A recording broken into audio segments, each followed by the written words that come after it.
you know, we talk about smell, and there's a gas that's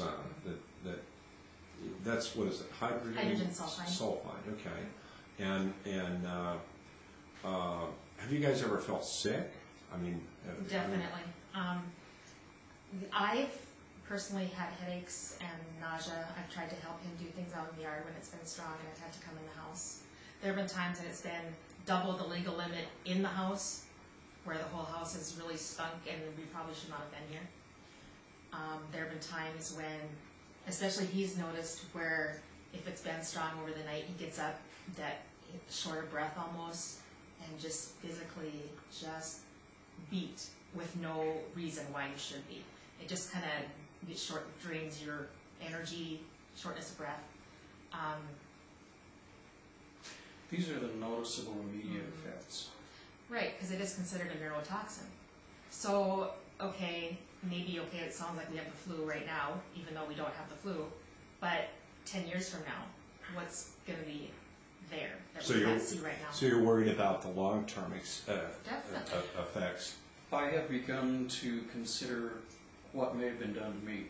And I hadn't mentioned yet, but I grew up on a dairy farm, family-owned farm, about 60 miles north here. And so I truly was raised in the barn. I know what manure smells like. So it doesn't bother me as much as it does city folks. So when we had the strong manure smell circulating around through the yard outside, I would still be outside working because I could tolerate the smell because I grew up with the smell, and so I wasn't as affected. What I didn't realize is that this facility with the manure storage system produced hydrogen sulfide. We didn't have that on the home farm because of the way we processed the manure.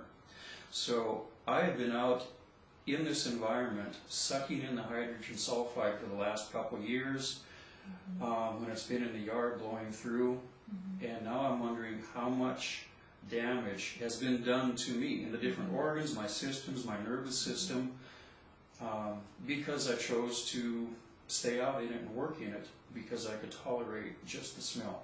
I wasn't aware of the hydrogen sulfide dangers. How did you... The first week in May, I guess, was absolutely horrid. We were actually gone at that time. But at that time, our neighbor had gotten the MPCA to come up here and do some testing. And they have what's called a Jerome meter that they can carry. What's that again? A Jerome meter. G-E-R-O-M-E. J-E-R-O-M-E. Okay. That tests the levels of hydrogen sulfide. And 30 parts per billion is the property line value. You can't go anything above that. Okay. Off the property. And we started testing all around pretty much every day. We got one from the company that makes them in Arizona for 3 weeks on loan. And so we were testing every night, and we got levels that were up to 200 times the legal limit. Well, they realized we do have a problem here beyond just a smell problem. It's now a health problem. Okay. That's what really started things developing in the bringing up the sensing equipment, their monitoring equipment, what they set up, and so on. So yeah, they've set up continuous air monitoring equipment, which is kind of like the Jerome meter, but it stays stationary and it measures an average over a half hour, whereas the Jerome meter measures an instant reading. And they got one set up on the northeast edge of the property and one right on the south of our property on the tree line. And those are there constantly monitoring 24 hours a day. And to my knowledge, I got an email the other day regarding it, that since the beginning of May, there have been like 224 violations. So that's half-hour periods. Oh, so 224 violations that were over 30. What about this thing about evacuation, about you having to leave? We saw something on the news about that, and what was that all about? That was actually the day after we got those really, really super high readings. And we got readings, we actually tested for over an hour.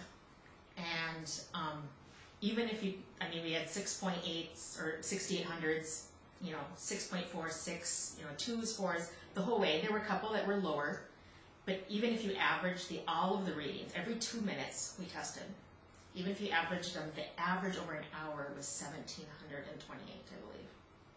That's an average over an hour instead of 30.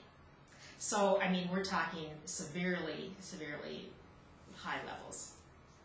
And the next day, Jeff Browse came over, our neighbor, and I was telling him about these readings. And he called Julie Jansen, who is from Clean Water Action here in the state, and that we've been working with, and told her the readings we were getting, and I emailed them to her.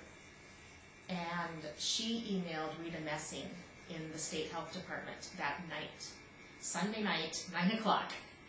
And Rita Messing called her at home and said, you need to get them out. They should not be there.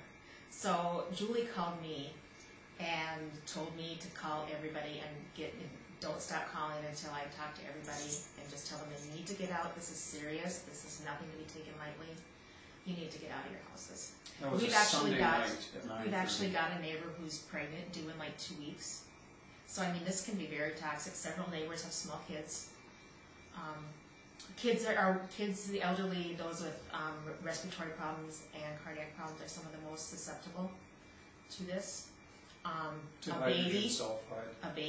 like the baby Rachel's going to have here, would be dead with those readings if she left a window at night open. Wow. You know, it seems like your government officials really have let you down here, you know, and it kind of reminds me of one of the people over in our area that is looking at it, that is looking to be a neighbor about as close as you are to the dairy that's proposed over there.